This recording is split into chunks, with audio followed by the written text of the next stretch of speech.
Há pessoas que estão enjauladas, limitadas pelo pecado, porque o pecado enjaula o ser humano, ele afasta de Deus, ele aproxima das trevas.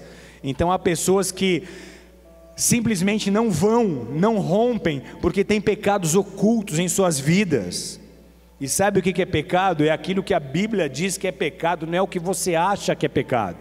Tem pessoas que interpretam a palavra segundo as suas conveniências, e aí você deveria escrever um livro, então, que nem Allan Kardec fez, o Evangelho segundo eu mesmo, porque pecado é o que a Bíblia diz que é pecado, não é o que eu interpreto como pecado. E o que ele faz?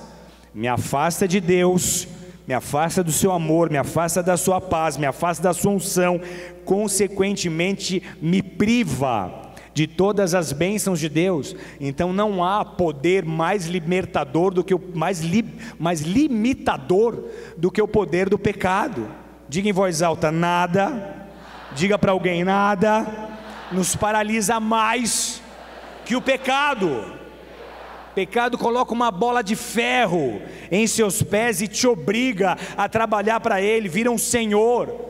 Você não aguenta mais pecar, cansou de sofrer, de fazer as pessoas que te amam sofrer, sabe que o pecado vai trazer consequências nefastas, mas não consegue reagir, não consegue romper. O pecado afeta teu relacionamento com Deus, afeta o relacionamento com os próximos, te aprisiona num calabouço de mentiras, de justificativas. Quanto mais peca, mais tem que pecar. Quanto mais peca, mais álibi tem que ter, mais mentira precisa inventar. Pecado te desqualifica, te envergonha, te acusa, te rouba a paz. João 8,34, Jesus diz que aquele que pratica o pecado é escravo do pecado. Sabe aquele peixe que olha para a minhoca, para a isca no anzol, vai, morde a isca, percebe que vai morrer, luta, consegue escapar, aí ele pensa: nunca mais eu vou morder uma isca na minha vida. Dá 5 minutos, jogam a isca de novo, ele fala: minhoca, e já vai em abocanha de novo. Esse é o escravo do pecado. Ele está toda hora prometendo que nunca mais vai fazer isso. De manhã, depois de pecar, ele fala: nunca mais na minha vida. À noite, quando ele é tentado, ele já está no pecado de novo, porque é escravo. E o que o pecado faz? O salário do pecado é morte. Romanos 6,23. É um abismo chamando o outro, amados. Você percebe uma pessoa cheia de Deus, começando a abrir concessões, começando a deixar o pecado entrar. Daqui a pouco essa pessoa está tão contaminada, ela vai enveredando por caminhos tão esquisitos. Você vai vendo o brilho dos olhos se perder, você vai vendo o coração se endurecer.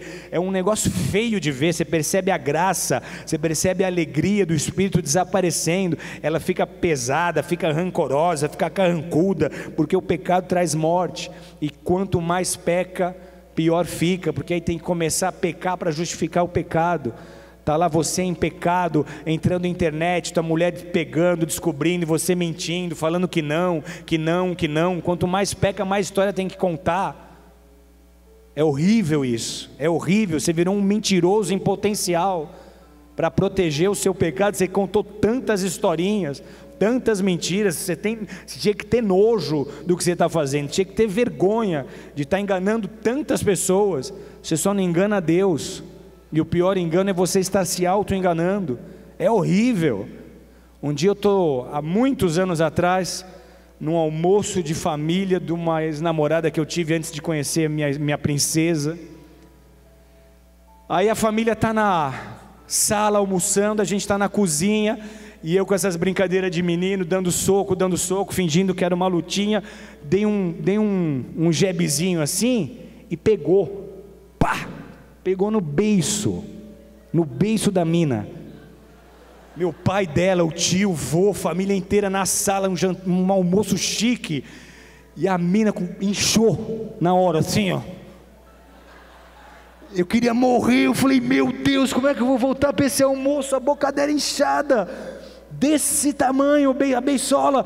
Eu falei: o que eu vou contar? O que eu falo para essa família? Vou contar que eu dei um soco na filha dele, que foi sem querer, escapou. Ele vai me matar aqui. Aí o que você chega no almoço e fala o quê? Olha, acho que uma abelha me picou. Uma abelha picou ela, estava lá na cozinha. Por quê? Porque você tem que inventar história para justificar os erros que você está cometendo, e aí você entra num emaranhado, e quando você vê, você está todo enrolado, não matei e não consegue sair mais. Sabe como é que você sai dessa armadilha do inferno? Trazendo tudo aquilo que está nas trevas para a luz. É só a luz da verdade, da transparência, da confissão dos seus pecados que vai te libertar desse jugo e dessa escravidão. E aí todos aqueles limites que Satanás colocou, te acusando, te condenando, o que ministério? Não, você não pode, você está em pecado. O que falar de Deus? Não, você não pode, você está em pecado. Orar? Não, orar você não pode, você está em pecado. Todos esses limites, toda essa acusação cai, porque você está na luz, você não tem mais nada para esconder, você confessou, você foi liberto. Essa paralisia espiritual cai, ela cai, você é livre. Livre para pregar, livre para amar, livre para adorar, livre para romper limites. O que nós vemos nesse texto aqui? O paralítico queria ser curado. Diga, ele queria ser curado. E aí ele creu em Jesus e ele viu mudanças. E por que tem que querer? Porque tem gente que não quer. Tem pessoas que não querem mudar, elas se acostumaram com o seu mundinho, elas começam a gostar disso, elas não querem aceitar o desafio de romper o limite, elas se acomodaram com aquela periferia do que pode ser a vida em Deus, mas elas se fecham ali, elas não querem mudança, eles estão ali vivendo aquela vidinha que escolheram viver. Só que esse paralítico tinha amigos. Além de querer, ele tinha amigos. E sabe o que amigos podem ser para nós? Repete em voz alta: coveiros ou parteiros. Você tem dois tipos de amigo: ou eles vão ser coveiro ou vão ser parteiro. O que os parteiros fazem? Eles vão te ajudar a dar luz, eles vão te ajudar a gerar, eles vão te ajudar a ter filho. E o coveiro, ele vai enterrar o seu sonho, ele vai enterrar a sua esperança. Então esse paralítico tinha amigos, e os amigos creram que Jesus podia curar e o levaram até ele.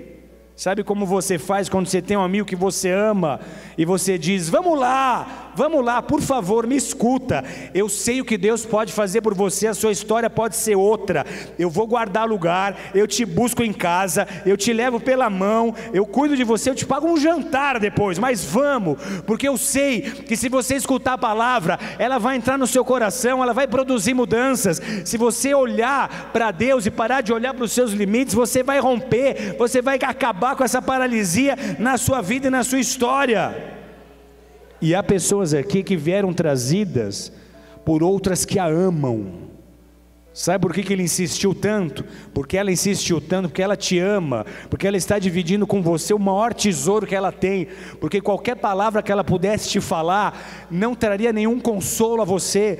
Ela está dividindo com você o segredo dela, ela está te mostrando o caminho que a salvou, que a ajudou, que a abençoou. Ela está falando: escuta a palavra, se volta a Deus, eu te levo, eu te ajudo, vamos abrir. Poxa, mas é uma multidão, ninguém consegue passar, vamos dar um jeito nisso, eu abro o telhado, eu vou subir no telhado, eu vou tirar as telhas, eu vou arrancar os caibros, eu vou dar um jeito dessa maca descer. Você vai encontrar o Senhor, você vai ouvir a voz dele, você vai olhar nos olhos dele. Eu dou um jeito, eu vou te ajudar. Graças a Deus por amigos que nos mostram o caminho, por amigos que querem nosso bem, por amigos que nos amam. E aí o mais magrinho sobe no telhado, que eu nunca vi gordo conseguir subir em telhado, então isso eu imaginei. Boni subindo no telhado, não vai. Boni é uma Ferrari, né, Boni? Vai de 0 a 100 em 3 segundos, quando sobe na balança. Um magrinho sobe no telhado, e o que Jesus vê? Jesus vê a fé dos amigos. Outros intercederam por ele, outros creram por ele, intercederam por ele. Sabe o que está por trás de toda a história de conversão e de mudança e de transformação? Uma outra história de intercessão.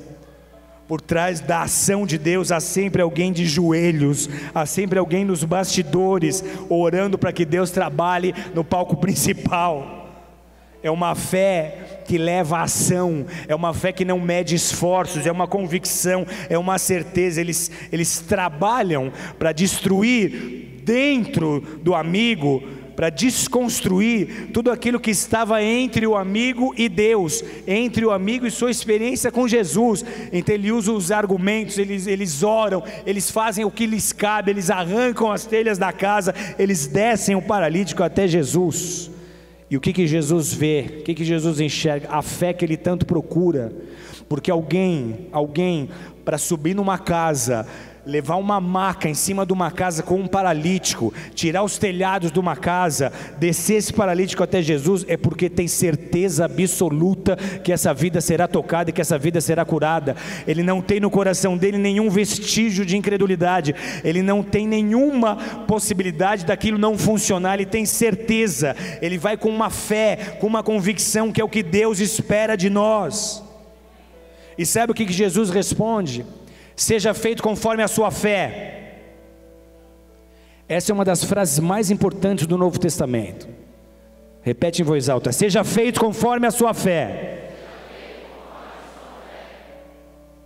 O que a fé faz por nós?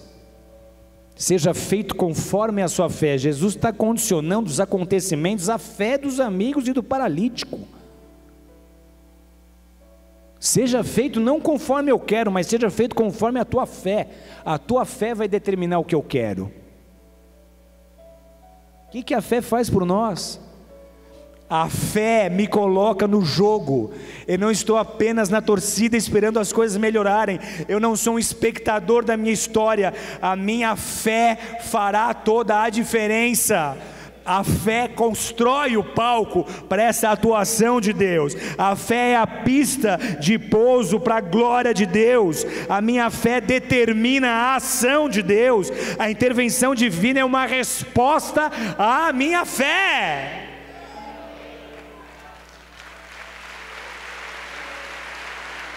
Não há limites para Deus. Mas a nossa fé precisa crescer até o ponto de romper limites.